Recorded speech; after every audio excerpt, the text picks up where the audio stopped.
নমস্কার। পূর্বের ঘোষণা অনুসারে Shivam micro finance training school ধারাবাহিক ভিডিও করব। তা ইতিমধ্যে প্রথম ভিডিও আমি উপস্থাপন করেছি। আজকের সেকেন্ড ভিডিও ক্ষুদ্র ঋণ প্রদান প্রকল্পের যে কাজ, 3টে থেকে 4টি উপায় হয়ে থাকে সাধারণত। একটা সাপ্তাহিক, একটা মান্থলি এবং একটা ডেলি। মান্থলিটাকে আবার দুটো পার্টে করা যেতে পারে। আপনার দুটো পার্টে বলতে সেটা পরে আসছি। ডিটেলস যেটা প্রথমে সাপ্তাহিক বলবো, তারপরে মান্থলি, তারপরে ডেলি। মান্থলিতে দুটো পার্টে হতে পারে। যেরকম এর আগে ঘোষণা করলাম যে ক্ষুদ্র ঋণ প্রদান প্রকল্পের জনক ডক্টর মোহাম্মদ ইউনুস খান, যিনি বর্তমান বাংলাদেশ সরকারের উপদেষ্টা কমিটির প্রধান,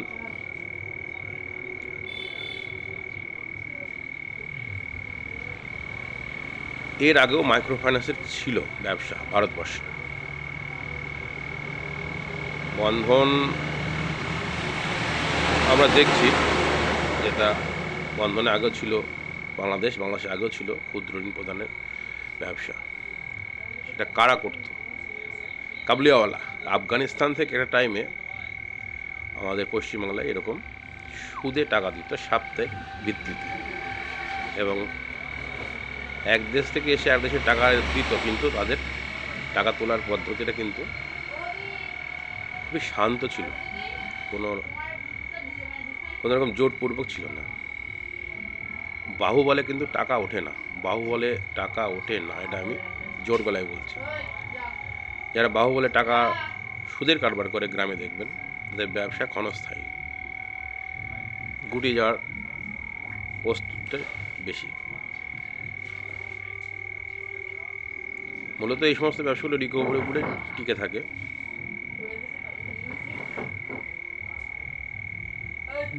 এবং টোটাল তাই মোটিভেশন। সেক্ষেত্রে সাপ্তাহিক প্রোগ্রামে যেটা আমরা বলবো উইকলি প্রোগ্রাম, আমি 10,000 টাকা এক্সাম্পল যদি একটা লোনের প্রোগ্রাম ধরি, 10,000 টাকার লোন, সেই লোনটা দিলে আমরা উইকলি পেমেন্ট নেবো তার কাছ থেকে। সেটা 47 সপ্তাহে হতে পারে, 48 সপ্তাহে হতে পারে, মেবি সেটা এমডিরা বসে একটা সিদ্ধান্ত নিতে পারে। আমি জাস্ট একটা এক্সাম্পল দিচ্ছি। 10,000 টাকার লোন কাউকে দিলাম, 250 টাকা করে আমরা 48 সপ্তাহ নেব। তাহলে 48 সপ্তাহ নিলে 8খানা কিস্তি বেশি নিচ্ছে, অর্থাৎ 2,000 টাকা বেশি নিচ্ছে। তাহলে 10 দিলে আমরা 12,000 টাকা তার কাছে ফেরত নেব, সমান সাপ্তাহিক কিস্তিতে। সমান সাপ্তাহিক কিস্তিতে বলতে 12,000 টাকা আমরা 48 দিয়ে ভাগ করলে 250 টাকা করে ইনস্টলমেন্ট আসে। এই প্রসেসের মাধ্যমে সাপ্তাহিক লোন দেওয়া যেতে পারে। তবে এই লোন দিতে গেলে আপনার অফিস কর্তৃপক্ষ কী নেবে? অফিস কর্তৃপক্ষ, ক্লায়েন্ট তো প্রথমে চুজের বিষয় রয়েছে, সেটা পরবর্তী ভিডিওতে আসবো। মূলত মাইক্রো ফাইন্যান্স সাপ্তাহিক ব্যবসাটা হচ্ছে সপ্তাহে পেমেন্ট, কত টার্মস আপনি করবেন, এবং ক্লায়েন্টের কাছ থেকে আপনি লোন ছাড়ার আগে তার কাছ থেকে কী নেবেন। তার কাছ থেকে মিনিমাম 10 থেকে 20% সিকিউরিটি আপনি নিতে পারেন আপনার বিজনেস ক্যাপিটাল অনুসারে। যদি দেখেন যে আপনার ক্যাপিটাল পরিমাণ প্রচুর, তাহলে বেশি করে উনি কম নিতে পারেন। যদি মনে করেন যে আপনার ক্যাপিটাল মাঝারি সাইজের, মাঝারি বললাম, তাহলে আপনি সেভাবে নিতে পারেন। আপনি মানে ক্যাপিটাল একটু কম রয়েছে, তাহলে আপনি সিকিউরিটি পরিমাণ বাড়াতে পারেন। তবে 20% সিকিউরিটি এগেনস্টে আপনি লোন ছাড়তে পারেন। আপনার ব্রাইট ফিউচার হতে বেশি সময় লাগবে না। সেক্ষেত্রে তাহলে সাপোজ 10,000 টাকার লোনের 20% সিকিউরিটি মানে 2,000 টাকা সিকিউরিটি আমরা তার কাছ থেকে অ্যাডভান্স নিয়ে নিলাম। লোন ডিসবার্স করার সময় তার কাছ থেকে আমরা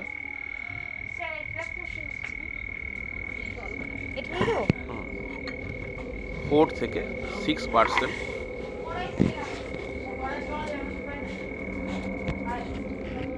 4 থেকে 6% আমরা লোন ফি নেব, loan processing charge. Loan processing charge যদি আমরা নিই, সেটা বিজনেস গ্রোথ, বিজনেসের বয়স, বিজনেস টার্ন ওভার উপরে বেস করে এই লোন ফিটা রাখতে হবে। সেটা আমাদের টার্নিং পার্ট আসছে, এবং তার এগেনস্টে ক্লায়েন্টদের আমরা ডেথ ক্লেমের বেনিফিট দেবো। তাহলে 10,000 টাকা লোন ছাড়তে গেলে আমার 2600 টাকা আমার নেক্সট টাকা জমা হচ্ছে। তারপরে আমি পার্টিকে 10,000 টাকা লোন দিলাম, সেই পার্টির সাপ্তাহিক ভিত্তিতে লোনের টাকা পরিশোধ করবে। কিছু হলিডেতে সে টাকা বন্ধ রাখতে পারে বা অ্যাডভান্স দিতে পারে, এরকম। এটা গেলে সাপ্তাহিক। এরপরে আসি SHG, সেলফ হেল্প গ্রুপের, যেটা সাধারণত পশ্চিমবঙ্গের রাষ্ট্রায়ত্ত ব্যাংকে, দু একটা রাষ্ট্রায়ত্ত ব্যাংক করে, কিন্তু বেশিরভাগ সমবায় ব্যাংকগুলো করে, বা স্বনির্ভর গোষ্ঠীগুলো করে থাকে সাধারণত। সেক্ষেত্রে প্রথমে তারা অ্যাকাউন্ট ওপেনিং করে তারা সেভিংস বা সিকিউরিটি জমা নেয় মান্থলি বেসিস। মাসে 100 টাকা, 200 টাকা, 500 টাকা, 1000 টাকা যে যেন জমাতে পারে। যা জমবে তার উপরে লোন হবে, অর্থাৎ জমার উপরে 3 গুণ লোন, অর্থাৎ সিকিউরিটি যা জমবে তার 3 গুণ লোন সে পাবে। তো লোন নেওয়ার পর সংস্থাটা ইন্টারেস্ট বেঁধে দেয়, যেরকম লোন আউটস্ট্যান্ডিংয়ের উপরে অলওয়েজ প্রতি মাসে 1.5 টাকা সুদ বাঞ্ছনিক বা কম্পালসারি দিতে হবে, সঞ্চয়টা দিতে হবে। এবং রিফান্ডটা তারপরে ছেড়ে দেয়, যে রিফান্ড আপনার যদি অসুবিধা হয় আপনি এই মাসে না দিলে পরে দিতে হবে আপনাকে, বা আপনাকে উইদিন 1 ইয়ার্সের মধ্যে লোন রিফান্ডটা কমপ্লিট করতে হবে, অথবা মার্চ মাসের মধ্যে আপনাকে কমপ্লিট করতে হবে, এই প্রসেস। তবে সাপ্তাহিক প্রসেস থেকে মান্থলি প্রসেসটা সাধারণ মানুষ, খেটে খাওয়া মানুষ, মেহনতি মানুষের পক্ষে খুবই ভালো, আরামদায়ক, এবং মোটামুটি লোন টিকিয়ে রাখা যায়। কিন্তু সাপ্তাহিক প্রসেসটা অনেক সময় মানে চাপ হয়ে যায়, এবং বর্তমান মাইক্রো ফাইন্যান্সের জামানায়, মানে ক্ষুদ্র ঋণ বিপ্লবের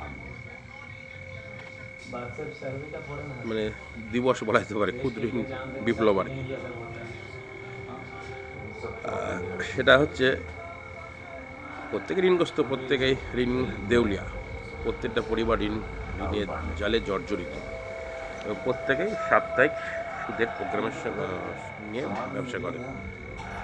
কিন্তু মান্থলি প্রোগ্রাম যেটা SHGর ওপরে, এটা খুব রেয়ার। এই ধরনের অর্গানাইজেশন খুবই কম, সাধারণত গভর্নমেন্ট যে সমবায় ব্যাংকগুলো করে থাকে, রাষ্ট্রের 2-1টা ব্যাংক করে থাকে, এবং এই ধরনের প্রোগ্রাম সাধারণত হাতে গোনা 2-1টা সংস্থা, 100টার মধ্যে 2টো সংস্থা থাকতে পারে এই ধরনের, বাকি 98টা সংস্থা কিন্তু সাপ্তাহিক। তার জন্যে নজর কাড়া আপনি হতে পারেন, যেটা ব্যতিক্রম ভূমিকায় আপনি থাকতে গেলে। SHG আর একটা বিষয় থাকছে, এখানে যারা কাজ করবে, এই সমস্ত এমপ্লয়, তারা খুব স্বাচ্ছন্দ্যে কাজ করতে পারে, যেহেতু মান্থলি প্রোগ্রাম। অপর থেকে যারা লোন নেয় তারা স্বাচ্ছন্দ্যটা গ্রহণ করে, ধনী গরিব বড় প্রত্যেকে এখানে বই করে। আর সাপ্তাহিক শুধুমাত্র যারা ঋণী মেম্বার বা ঋণ যাদের প্রয়োজন, মানে নিডি পার্সন যারা ঋণের, তারাই এখানে লোন নেবে। আর SHGতে আপনার অনেকে লোন নেয় না, বই করে সেভিংসের জন্য বা সিকিউরিটির জন্য। ঠিক একইভাবে থার্ড যেটা আসছে, সেটা daily loan program, DLP, daily loan program. এটা সাধারণত দেখবেন গ্রামের সুদখোর যারা এই ধরনের ব্যবসার সঙ্গে জড়িত থাকে, কোনো ব্র্যান্ডেড সংস্থা তাদের ব্যবসা করে না, তবে এটা খুব লাভজনক ব্যবসা, যেটা 100 টাকা করে 110 দিন দিল বা 115 দিন দিল ডেলি। হয়তো 10,000 টাকার লোন নিলে 11,500 টাকা আপনার দিতে হবে 115 দিনে। কেউ 110 করছে, ওদিকে দেওয়াটা কমিয়ে দিচ্ছে, এটা খুব দ্রুত ওঠা যায়, কিন্তু এটা খুব ঝুঁকিপূর্ণ ব্যবসা, এবং লাভ বেশি হলে ঝুঁকিপূর্ণ ব্যবসা। এই 3টে প্রোগ্রামের মধ্যে সব থেকে বেটার, এটা আমার ব্যক্তিগত সিদ্ধান্ত, হচ্ছে SHG প্রোগ্রাম। এর কোনো ভাঙবে না, বা প্রাকৃতিক বিপর্যয় যেরকম লকডাউনের মধ্যে কিন্তু ফিনান্সিয়াল সেক্টরে খুবই ধস নেমেছিল, বা এনআরসি যে ধরনের প্রবলেমগুলো থাকে সাধারণত, বা 1 মাস বন্যা থাকলো, সেক্ষেত্রে মাসের প্রোগ্রামে কোনো এফেক্ট আসে না। এছাড়া মাস আরেকটা যেটা বলতে মাস দুটো পার্টে করা যায়। একটা হিউজ টাকা থাকলে, যেটা গাড়ির ফাইন্যান্সের যে কিস্তিগুলো থাকে সাধারণত, যে আপনাকে 1 লাখ টাকা লোন দিল, 4 বছরের ইন্টারেস্টে 10% সুদ, অর্থাৎ 4 বছরে 40,000 টাকা সুদ, তাহলে 1 লাখ প্রিন্সিপাল আর ইন্টারেস্ট 40,000 টাকা। 1 লাখের সঙ্গে 40,000 টাকা যোগ করে 4 বছরে যদি ভাগ করে দেওয়া হয় 48 মাসে, সেই ইনস্টলমেন্টে, সেটা ফান্ডিং ক্যাপাসিটি খুব ভালো হওয়া দরকার। প্রারম্ভিক সেট আপ সপ্তাহ অথবা ডেলি অথবা মান্থলি সেভিংসের উপরে প্রোগ্রাম করা যেতে পারে। খুব রাজকীয় ব্যবসা। আমি 10 মিনিটের ভিডিও করবো বলে আপাতত এই 3টে অপশান নিয়ে আসলাম। পরবর্তী 3 নম্বর ভিডিওতে আমি আসবো।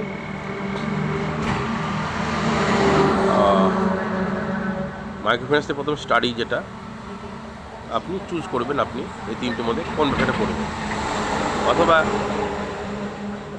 আপনি 3টে প্রোগ্রাম নিয়েও ব্যবসা করতে পারেন, সেটা আপনার ব্যক্তিগত ইচ্ছা থাকবে। এবার এই ব্যবসা করতে গেলে আপনি সফটওয়্যারে করবেন না ম্যানুয়ালে করবেন, কারণ ম্যানুয়ালের কাজ না শিখে আপনি সফটওয়্যার আনতে পারবেন না, এটা ডিপেন্ড করে। এই 3টে বিষয় আলোচনা করলাম। পরবর্তীতে আমি 3য় ভিডিওতে আসবো নেক্সট প্রোগ্রাম নিয়ে। রাখলাম, নমস্কার।